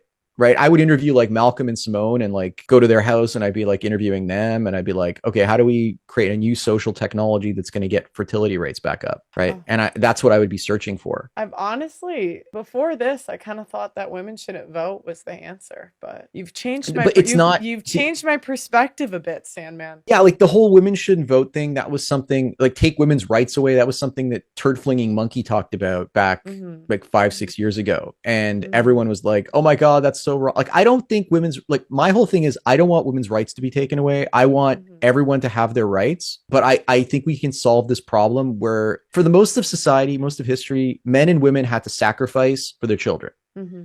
If the solution would be one where men and women wouldn't have to sacrifice for their children, but they would still have children, and every the children and the parents would be happy. Everyone would be happy, or not even happy, but content to kind of and free to kind of all come together in some way. Like that would be the ideal, right? And so that's Right. kind of what we'd have to strive for. Like that's the outcome we want. We want men to have rights, women to have rights. We want children to be like raised properly so they have children and that they're well balanced. How do we get there, right? And then we start looking at examples of societies that have done that, and then we look at like how we could create that, right? Like how we could like Malcolm and Simone are fantastic because they basically say, they're now thinking of like selecting their embryos that they're going to implant based on the likelihood of those embryos having children of their own, based on the predetermined genetic behaviors that they could find. Like they want to be able to map that out. So they just want to take this further and further along. So yeah, I think there are ways to solve this, but they require a lot of work and require a lot of thought. Mm-hmm. And it's not easy. Like if it was easy, somebody would have done it by now. Here I thought it was women shouldn't vote was the answer. I really did. Huh. look, this is I'm still like, selling those if t-shirts though. I'm gonna be honest. Get your yeah, get the shirts are going to sell like hotcakes because your everyone's going to believe it. But like I'm saying, like you got to look 5 or 10 years forward and Yeah. say, okay, where is this going to go in 5 or 10 years? And like, you're pulling out my videos from like 10 years ago, and everyone's like, I was reading through the comments, so like, how did this guy know this? What was going to happen 10 years ago today? And it's like, because like you can see like the future is already here. It's just not equally distributed yet. So you have to find the people that are on the cutting edge, and that's where the society will be in 10 years from now. So finding the people that are like riding the edge of change, those are the people that you kind of have to interview. I think those are the people for a documentary would make the most sense. Malcolm Simone Collins, that's who you said it was? Yes, Okay. yes. I'll look So into they've got him. a they've got a channel called Based Camp. Like again, Based like you're like, I'm intense for you, they're intense for me, and I'm like, I can't, like, if I listen to one of their videos, I'm just like, holy cow. Like based there's camp. always a point somewhere around the 20-minute mark where I'm just like, like blows my mind away. Like, and they're having it, like they're gonna have a retreat in Costa Rica, I think, next year. So I'm probably gonna go to that. Like I don't usually do appearances, but I'll probably go to that. I'll Yeah. be like, I see a guy that so says based camp Chris. That's not them. no, it's the channel is called Based Camp. Oh, okay. So, and they have Based. they've got all kinds of really interesting experts on there too. So there's Ayla. I remember she's like basically this like S&M woman. She basically maps the sexual marketplace out, and like she basically collects like all kinds of data. She was like a former working girl, Mm-hmm. and so she's got a lot of experience with men, if you know what I mean. And so she kind of is an expert on that. Mm-hmm. So, and she's got all kinds of data she's been collecting. So it's kind of really interesting. Huh. And, they talk about AI, they talk about fertility, they talk about all kinds of stuff. And it's like Malcolm is just like an idea factory. Like it just keeps coming out. Trad Right. wives can So be worse than thoughts. I'm gonna have to do reactions to them. Okay. what do you mean trad wives can be worse No, than I just thoughts? was reading. I'm looking at the place you said, Yeah, and based camp. Let's see their topics. Yeah, like it's really rich, dense stuff. And like Malcolm's, like he says, he's like lucky with Simone because she's on the autism spectrum, and so he's like, it's not like having a relationship with an average like ordinary woman. It's because he's having a relationship with somebody that's more cerebral than the other women out there. Mhm. So let's see, what are they So doing? they should find autistic women. Well, yeah, like so imagine you could select imagine you could select daughters with autistic qualities. Because here's the thing, like for me, if I was ever to get into another relationship, I would want to be with a woman who was more into what she was doing than she was into me, because I would find that whenever I'd get into a relationship, the woman would be more interested in policing my behavior than she'd be interested in what she was doing. So I'd Mhm. want to be with somebody creative that would be an introvert. So they'd Mhm. spend more time alone, and they would be working on their own creative endeavors, as opposed to like constantly smothering me in a relationship, because that would allow me to have space and allow them to have space. Yeah. And we could come together occasionally. But the problem with that is people who are really good at what they do obsessively compulse over it all the time. So there's no time to kind of have a relationship. That's the problem. Because if you want to become an expert in your field, you don't have time for relationships. Yeah. That's a problem. You know what's interesting? That's like the one thing I get asked all the time if I'm autistic, and I find it a little, and it hurts my feelings a little bit. I'm like, what the? Why do you? Why? What Why the? do you see it as an I insult? don't know. I'm like, why do they keep asking me this? I get that a lot though. I don't know. I don't know why, but like, I don't know. You just wouldn't. I don't know. You just. I don't. You wouldn't think it's a compliment, you know. Well, okay, Not but not, and like that sounds really rude because I'm not trying to be mean, but it's just I don't know, you know. but the people who, like, the internet was created by people who are on for Uh-huh. themselves so they could communicate with one another. Like, Mhm. this is the thing, like people who succeed in social media like more than everybody else, like for example, when I communicate with people, if I sit in a room and there's like two or three other people, I get overwhelmed because I'm thinking about like, what's everyone thinking, what's everyone feeling, what's everyone saying, and I get into what I call analysis paralysis, where I'm like, I can't talk anymore because there's too much information, there's too many people. When I'm talking one on one, and if I'm not making eye contact, then all I'm doing is focusing on people's words, and I'm not focusing on body language. I'm not focusing on anything else. And then like, so autistic people and people who have on the spectrum, their ability to focus on one particular thing is really good. But if you give them too much information, then their ability to focus gets overwhelmed and they can't focus anymore. So it's just autistic people are just hyper focused for the most part. So that's not a bad thing in this world. Being hyper focused is good Oh, because you can become an expert in your field. So there's nothing wrong with like being on the spectrum, like not a full blown autist, right? Like, but I'm talking about like somebody that's got like that's on that spectrum, on the that's like that spectrum. has a little bit of those traits. Yeah. So, I get it. I don't, as far as I know, no. I just get asked that a lot, so I'm like, huh. but why did they say why they think that or no? No, no, I've just had, I don't know, I think three different people say that to me. So, like recently too. So I was like, huh, why do people keep asking? Well, look, you do the same thing every day. Like I don't really see you taking any breaks. You work every day, right? Sundays. I Okay. we'll record extra and like post it on like Sundays. Yeah, exactly. So you're basically every day you're pumping out content. So like to be in this space for a really long time, you have to be hyper focused. You have to focus on the same thing over and over. You're talking about the same things every day. And the Mm. problem is most people can't do that. They get bored and they say, "Oh, I can't talk about the same thing longer than a few months. I get tired of this. I want to do something else." Well, And I am you bored know, of the shows. We're kind of phasing those out because you ever try was it talking? just complicated bringing guests in and stuff like that or no? Um, it's more just like the type of like, and people think we like cast for this or something. It's just random people, but you just get so many like crazy chicks that you just kind of get really tired after you do it for a while. And then it is kind of a lot like booking when they're coming and going. It's just kind of easier to sit and like do one of these, you know? Not that I did it for a year and a half, so I enjoyed it, but it's kind of tiring, you know. Yeah, you can't keep up forever, right? Yeah, yeah, yeah.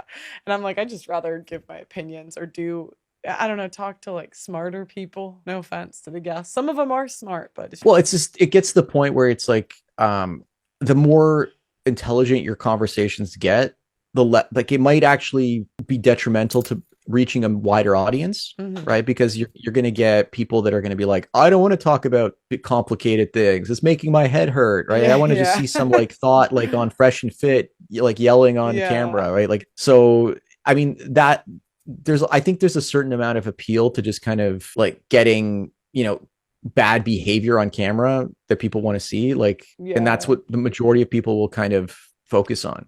But if you yeah. really want to make change in the world, Hmm. like you have to become intelligent enough to influence the influencers. Hmm. And so like if I influence people like you and other people, and then they go off and they get hundreds of millions of views, and then they influence other people, and then it's like a domino effect, and then it just keeps going out and out and out, and eventually the society changes. And like I've been thinking about this for a while, and then a few days ago Malcolm basically said, oh, like how do you measure influence? Like how does somebody measure influence? Like, that right now they're going after Russell Brand, they want to cancel Russell Brand, but where is Russell Brand getting his ideas from, right? And Right, those are the influencers, those are the real people behind everything. And the establishment doesn't see those other people. All they see is Russell Brand, and they go after him, and right. they don't go after anyone else. And I'm like, well, if they knew who the actual influencers were, like they would be going after us like massively. Like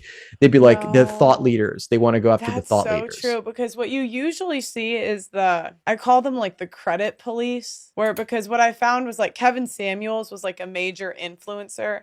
And I know like Yes. five guys in the space that take credit for like what he did. And this happens to me too sometimes where like people I don't even watch say that I'm getting it from their show. Like if you said that would be fair. Like you see me literally watching your stuff, but it's like funny because some influencers like think it's them, and I'm like, I haven't watched you in like 3 years. You know what I mean?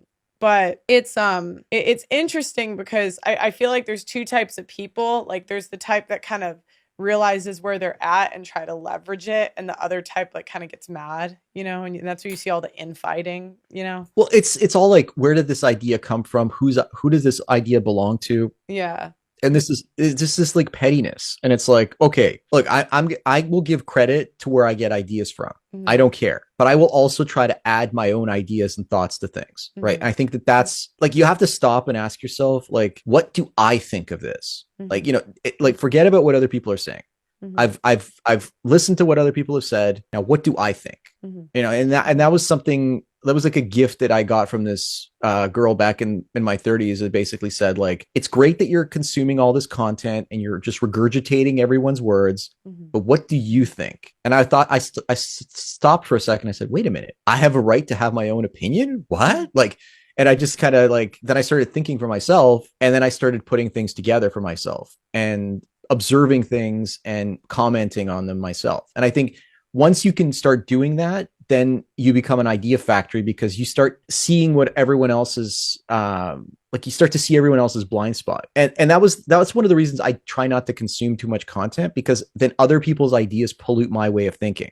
Mhm. I need to just see an idea and objectively think about it without having other people's opinions getting involved. Mhm.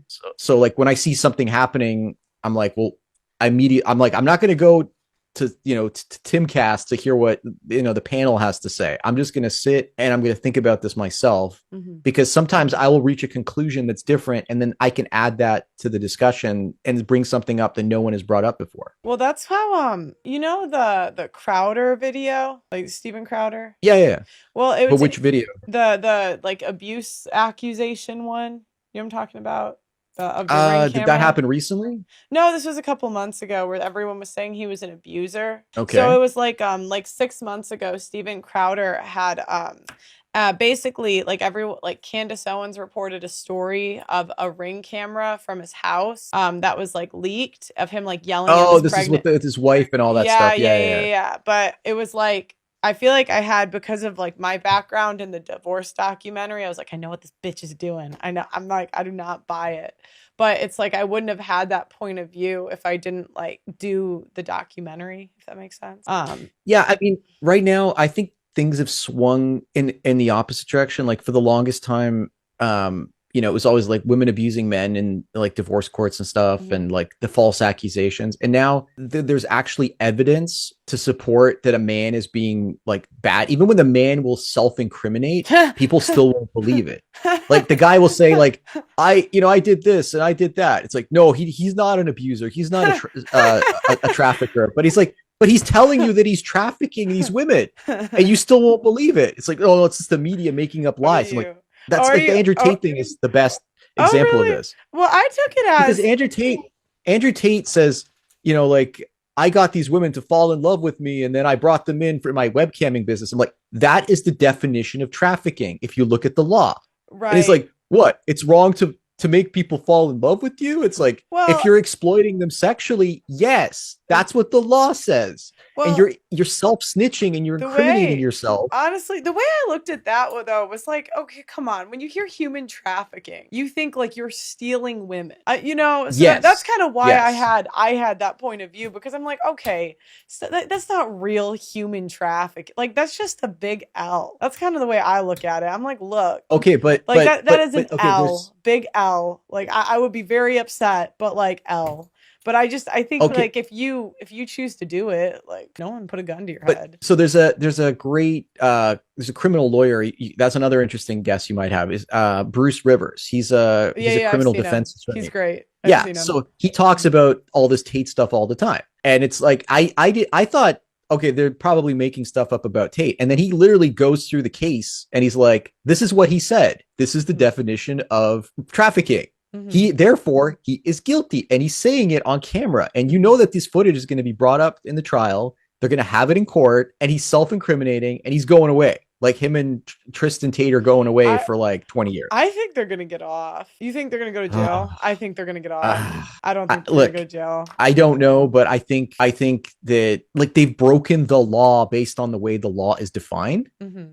I think the real issue here is what, like, if men can exploit women sexually, but women can exploit men sexually and through marriage and divorce and get away with it, but men can't do the same to women. And that's what I think Andrew Tate was doing. He figured out female nature, and then he figured out ways to exploit female nature for profit, Yeah. just the way that women would exploit men for profit, except there are laws to prevent men from exploiting women, but there are no laws preventing Right. women from exploiting men, and the fact the laws reward women for exploiting men. Well, and And I my think that's the bigger argument here. yeah, I yeah, think that's yeah. really the issue.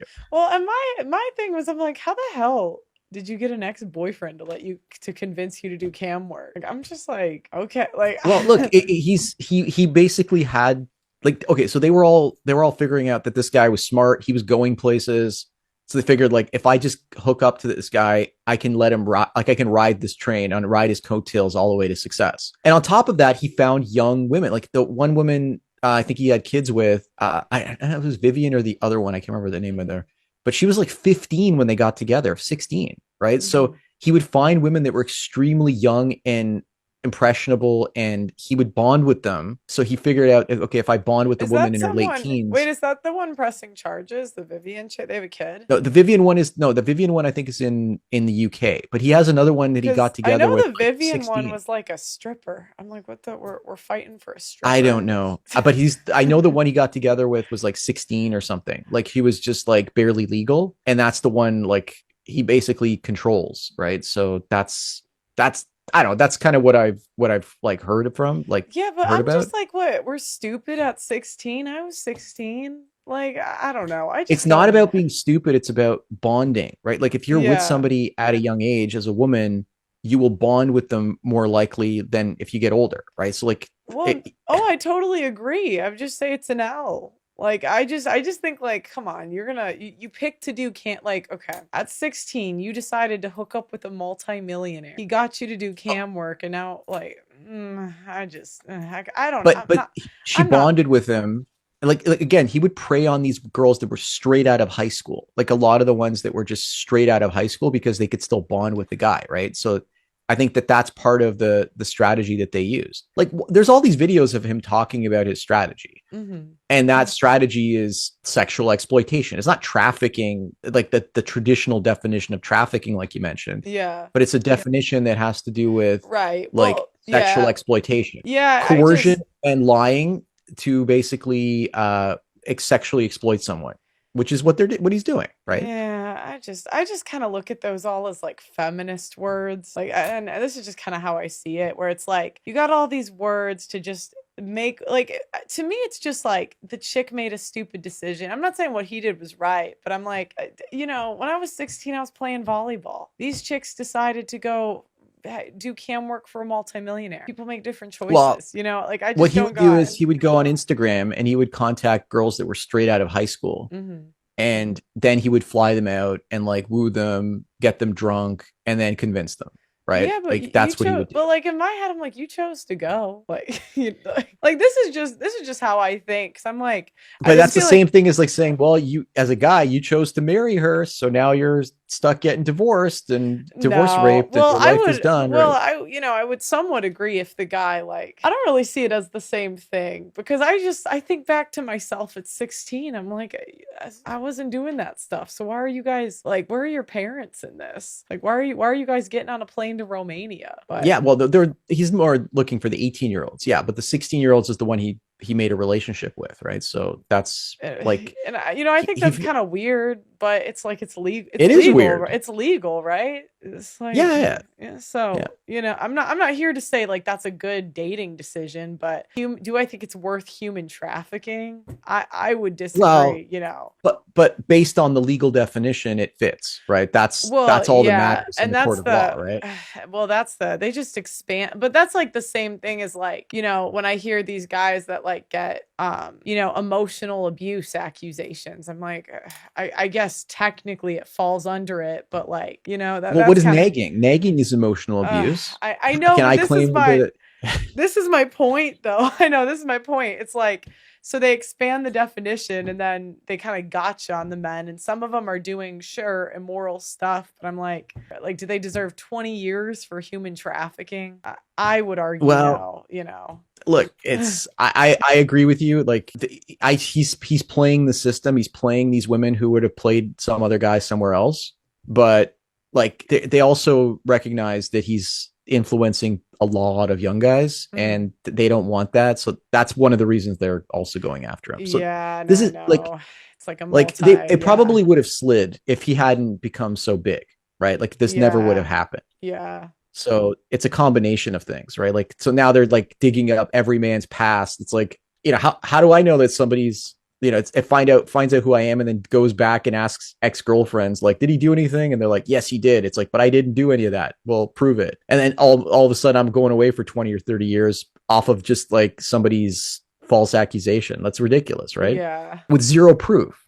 Just he said, she said. That's it. I think that's a completely different story, right? Like, Mhm. and so like right now they went after Danny Masterson. He's going away for life, and who knows what's going to happen to Russell Brand? I think there's gonna be a court case for that probably. So they're You gonna think go there'll be a after court him. case? Well, the UK government, the police have begun the investigation now. Danny Masterson, is that the That's the guy who was on the '70s show. He went Oh, away. him. I covered him. For I 30 years. And so Wow. there's Russell Brand, and who else have they been going after recently? I don't know. Like there's just all these Mhm. cases constantly popping up. Yeah, so I'm like, that's why when you were talking about your future, I'm like, well, with these consequences, you're right. I mean, and the low testosterone, everything else we talked about. But I'm like, I was a guy, I just wouldn't even touch women with a 10-foot pole. Well, I think that like the thing is right now young guys have access to so much pornography Yeah. that it's like what I found, like things like the fleshlight would actually be like in terms of feeling stimulation,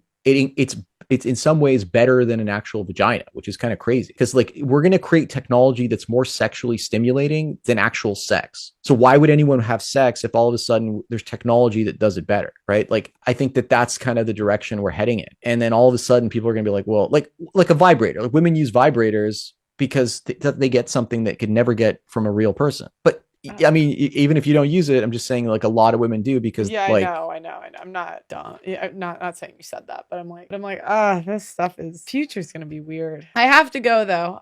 no worries. I have to go. But thank you so much. You actually, this is the first interview that's made me like think about things really different in a while. So, like, you kind of, Hopefully not depressing. I feel I'm a little depressed, but it's all right. I'll get over it. It's like when I figured out marriage was dead, it was like depressed for a week. Then I was like, yeah, it's all right. So, can you tell people where they can find you? Maybe they should subscribe to your second channel. So that one's Yeah, there's monetized. Sandman 2. If you just do a search on YouTube, you can find me there. You can like if you do Sandman MGTOW on like Rumble or BitChute. Well, BitChute's the search engine doesn't work there anymore.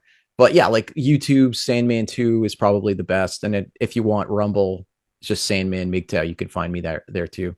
Mhm. So, Well, and then I do. go ahead. Go ahead. No, go ahead. No, I do my like I do memes of the week a couple times a week, which are just like all the stuff I post on Twitter, the most popular stuff for the week, which is kind of interesting. I And then I do videos like request videos. People suggest videos, video topics, and I do those. And I also do coaching calls, so people can pay to talk to me for an hour or two.